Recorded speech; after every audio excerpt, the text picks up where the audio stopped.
Now, we're seeing declining education standards in schools. Despite all the research about the best teaching methods, more and more children are struggling to learn to read and write. The number of Year 3 students in the bottom two bands for reading has increased from 8.6% in 2018 to 11% last year.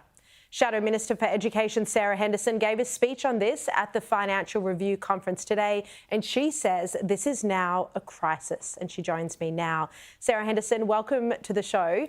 You said that the biggest disadvantage a child can suffer is not their postcode, but a poor education. Tell me about this. Well, Sharri, great to join you. And yes, again, I've raised very deep concerns about what is a national embarrassment. Declining school standards across this country are very, very serious.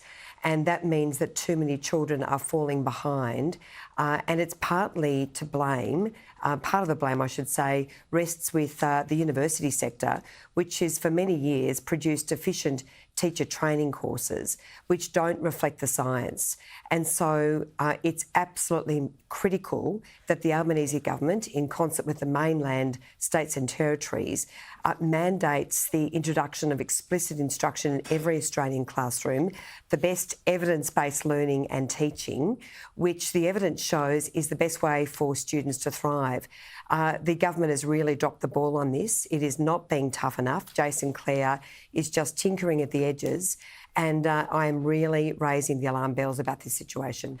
But Sarah, the coalition government was, of course, in power until May last year, so this isn't a Labor government problem. This has been progressing for some time.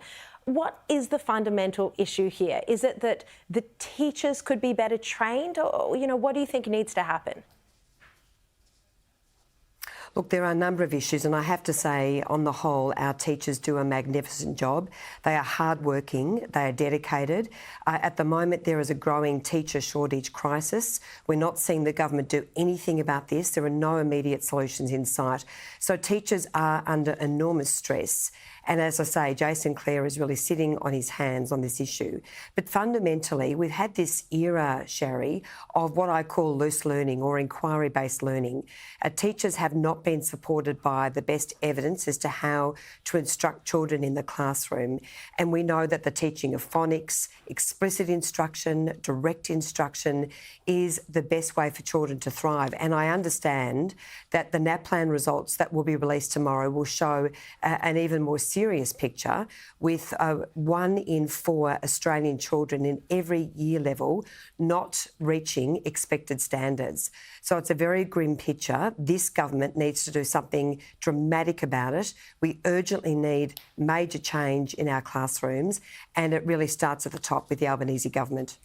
Those NAPLAN results, I mean, that's shocking. Have you had an advanced look at them?